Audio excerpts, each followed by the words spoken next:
Let's be honest, nobody is born knowing how to tie a tie.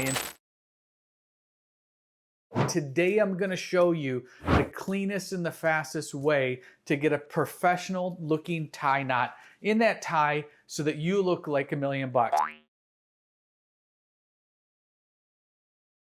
I mean, let's face it, you're going to have a job interview or a wedding or another function where you're going to have to be ready to go. So I'm going to show you how to do it perfectly each and every time. Let's get started. Okay, so now we're going to get on to actual tying the tie and a few tips that I have. So definitely pay attention. And if you haven't yet, you might want to pause the video just so that you can go get a tie of your own to practice, because as you're watching me, it's really important to just get, there's really 3 or 4 moves that you're going to have to do. But it's important for you to kind of see how I'm doing it as we go. So I have on my right side the fat side of the tie. On my left side, I have the skinny side of the tie. What I'm trying to do, and I'll take a step back here, is I'm trying to get the skinny side of the tie just above my belly button. My belly button's right here. I want it to be just above my belly button. And that's going to allow enough length to be able to tie the tie and pull the tie up, so that ultimately at the end, the tie is going to be somewhere between the second to last button that's on my dress shirt to my last button. The last button technically should be tucked into your pants, so it's the second to last button is what's going to be above your pant line and above your belt, and that's going to be your target for the tie when it's done. So again, fat side on the right side, skinny side on the left. Skinny side is going to be going just above my belly button by 1 inch or 2.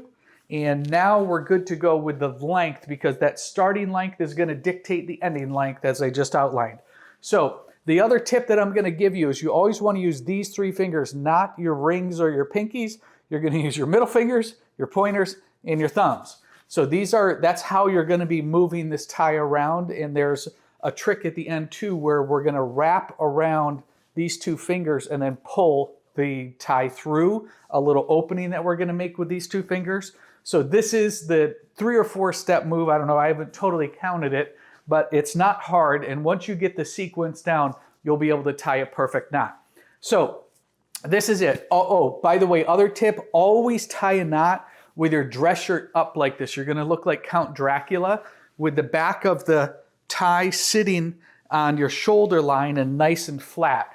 If it's not flat and if it's all kind of crinkled up, it's going to look strange at the end. So everything is nice and flat laying down on your body line, and your collar is going to be up. Again, reminder, just above the belly button by about 1 inch or 2 is the skinny side. The fat side's just hanging down. So what we're going to do now is just grab the tie with these 3 fingers, and we're going to go right side or fat side over the skinny side. And then what you'll see here, again, went over, I'm taking these 2 fingers on the top and my thumb on the bottom, and I'm just going to hold it together like that. It's important that you're going to be noticing that I'm either holding it together with my right hand or these 3 fingers on my left hand as I'm going back and forth, because that knot at this point, if I let go, it's just going to fall apart. So you're going to want those 3 fingers. In this instance, I went over, fat side over the skinny side, 3 fingers pinch it. And you're going to have it nice and flat there, as you can see. So now the fat side's on my left side. I'm going to go underneath everything, including the skinny side here.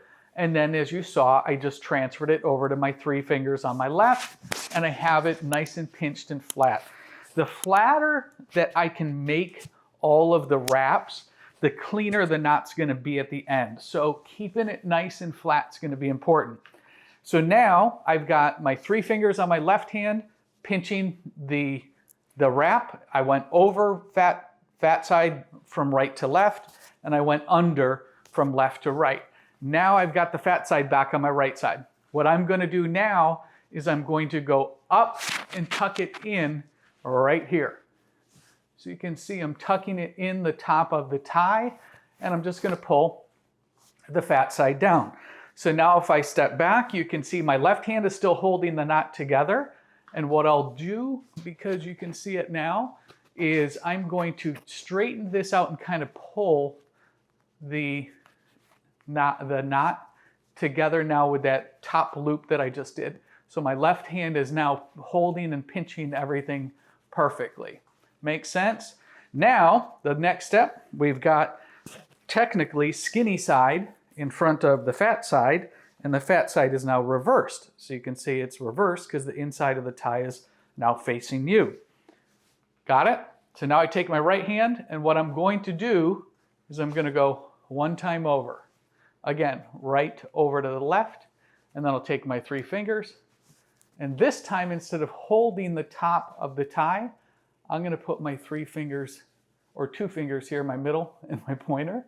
I'm going to put them underneath the tie that's coming over while still holding everything together. I'm going to do that, and I'm going to keep my 2 fingers pointing out the top here because this is important. My left hand is then going to take the tie, tuck it up, and my 2 fingers are going to pull it right through. You can see the little fingers there. I'm going to pull it right on through the top of the tie that I just wrapped. So I just went here, underneath, and then down with this top covering the tie. And you can see now that it's starting to come together. So what you don't want to do here, and you can see me, I'm always kind of guiding the tie up and down my body with the back of the tie. And then what I'm trying to do now is I'm starting to see the triangle come together. So you can see that it's supposed to always have a triangle to it. And you can also see that I intentionally put a little wave or a dent right in the top of the tie in the middle. And I did that by taking these 3 fingers, my pointer finger kind of put the dent in, while the other 2 fingers kept the side of the tie as I slid it up, kind of pinched. So I pinched it into a little wave, and you can see that. So as I'm moving the tie up, I'm pinching it with my middle finger into the middle, denting it, and sliding it up. And what that's going to do, as you can see, is I have a nice little dent now in the middle of the tie. It looks terrific. Last little trick is if this isn't perfectly coming together as a nice triangle, you can always pull and around your neck here to try to get the top part nice and triangulate.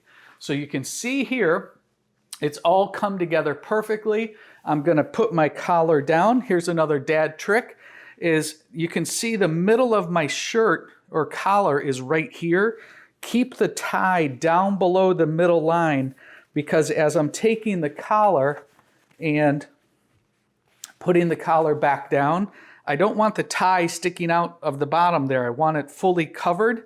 And the only way that it'll be fully covered is that when I put that top down, that the tie is down below the midline of the shirt, or of the collar rather. So get the tie down on your shoulders a little bit, and then as you wrap it around, it won't be sticking out. So this is a button-down dress shirt. So you can see here, before I push that tie up, I'm buttoning down everything, getting the collar laid down, and now we can just take the skinny side, which is behind, and I'm always using these 2 fingers, or these 3 if I don't have that dent in yet, to kind of move the knot up.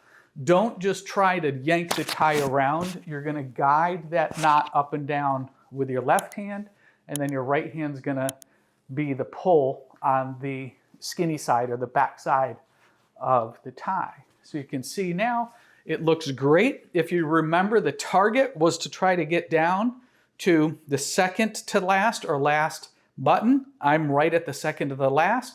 And the reason that's important is you want your tie to be obviously nice and straight, nice and professional. But the other thing is that you want it to basically be ending on your belt buckle and not too long. We know some people that are in the news that wear a long tie, and that's not really the way you should be doing. And you look kind of silly, right, if your tie is kind of ending up here. So the target is down there. We got it. And I'm going to take the skinny side, tuck it in to the back of one of these loops that are right there on the back of the fat part of the tie.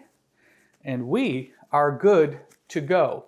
So you're going to want to rewind this tape a little bit, because There's a couple different movements, but the key piece that's going to hold it all together are your pincher fingers, and where you're you know, as you wrap and tuck and come around and then come back up and around, that you're always keeping that knot together with your pincher fingers. And then that last move is whoop, instead of holding it together, you're pointing them up towards your chin, doing the wrap over, come through, and then you're grabbing it to come back underneath what is ultimately that part of the tie. So that is how you tie a tie professionally, consistently, and easily.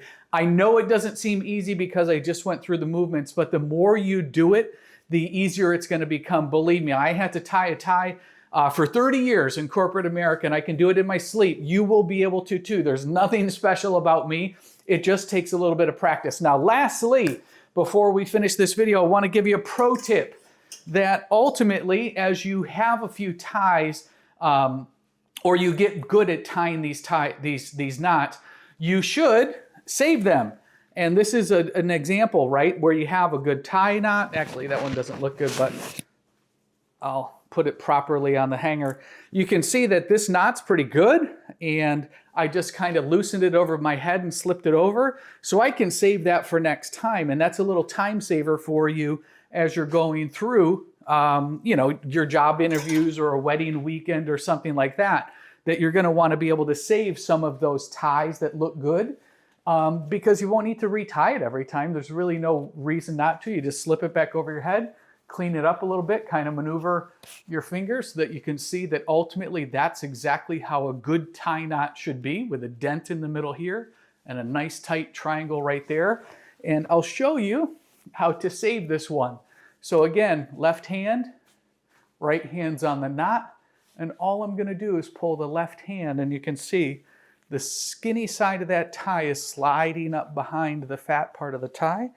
You don't want to go all the way because then the knot's going to fall apart, but you want to go just enough to be able to slide it over your head. Once you do that, you're good to go. So you can see that that tie knot is perfect. I can actually hang that on a dress shirt and be ready to hit the wedding or the party or the job interview very quickly, very easily, without having to tie a knot. And that's if you have a little anxiety, tie knot anxiety, that's okay. Again, save some of these or practice with a friend or a roommate or something like that to be able to have a little stockpile of properly tied ties hanging on your dress shirt. So that's your dad tip of the day. So I hope you enjoyed this video. As always, if you did, please do me a favor and subscribe to the channel. I would love nothing more than to continue helping you with dad advice and with little tips and tricks that I've learned on cooking, on car care, on home care, on dressing appropriately, all that kind of stuff, all the dad advice that all the kiddos kind of need. So hopefully you can do that. Again, subscribe. If you did get something out of this video, please do me a favor and like the video and then drop a comment down below. Let me know if you have any questions. I'd be more than happy to help you with anything that I didn't address specifically on this video. Just get it down there in the comments so that everybody else that watches the video can get the benefit of your question and my answer as well. Until next time, I will see you in the very next video.